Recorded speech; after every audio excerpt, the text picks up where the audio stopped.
इस IT stocks पर dealers ने जताया भरोसा, 20 रुपए तक आएगी तेजी। निफ्टी और बैंक निफ्टी की 22 मई को अलग अलग चाल देखने को मिली है। निफ्टी में खरीदारी का मूड नजर आया, बाजार में आईटी शेयरों ने जोश भरा, लेकिन बैंक निफ्टी ने बाजार पर दबाव बनाया। वहीं मिड कैप शेयरों में भी हल्की खरीदारी देखने को मिली। 22 मई को ज्वेलरी शेयरों में रौनक नजर आई। अच्छे नतीजे और एक पर एक बोनस शेयर के ऐलान के बाद थंगामाइल ज्वेलरी का स्टॉक 13% उछल गया। अन्य ज्वेलरी शेयरों में भी चमक देखने को मिली। TVZ का शेयर 4% भागा। वहीं 2000 के नोट की वापसी के चलते सोने की डिमांड बढ़ी हुई दिखी।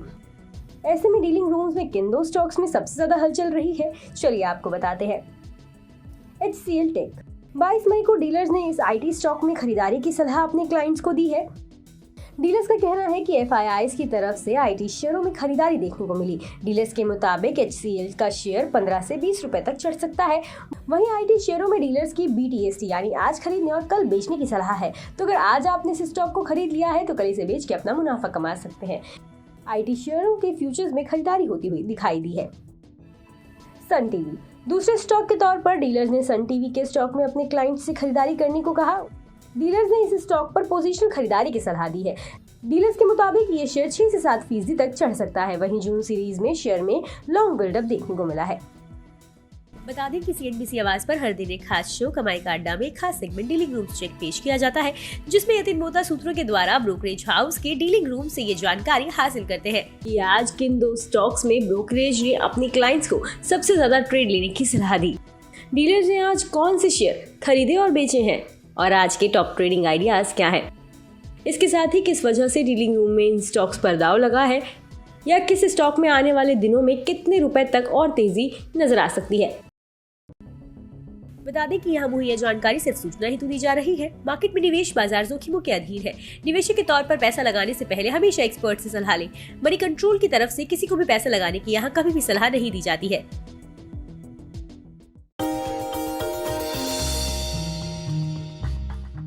डू यू नो में आज हम बातचीत करने वाले हैं हर घर का चहेता ब्रिटानिया के बारे में। दरअसल ब्रिटानिया आपको आमतौर पे एक बिस्किट कंपनी लगती होगी, लेकिन ब्रिटानिया एक बिस्किट कंपनी ही नहीं है, बल्कि कन्फेक्शनरी कारोबार में एक काफ़ी बड़ी फूड जाइंट के तौर पे आप इस कंपनी को देख सकते हैं। इस कंपनी की शुरुआत 130 साल पहले हुई थी और करीब करीब 295 रुपए में उस समय पर इस कंपनी की शुरुआत की गई थी। सेंट्रल कोलकाता के एक छोटे से घर में इसकी शुरुआत हुई थी और वहाँ से धीरे धीरे एक्सपैंड करते करते आज इतना बड़ा स्केल आप ब्रिटानिया का देख रहे हैं।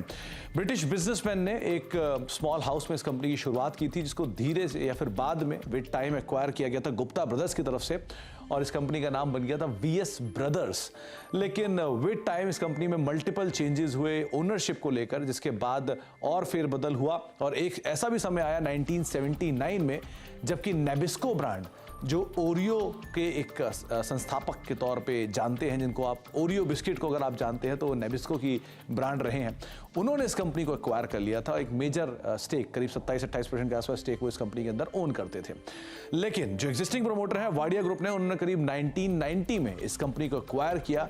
तो आप अंदाजा लगा लिए करीब करीब 3 दशक से ज्यादा का हिस्सा जो है वो एग्जिस्टिंग प्रमोटर्स के पास इस कंपनी का है।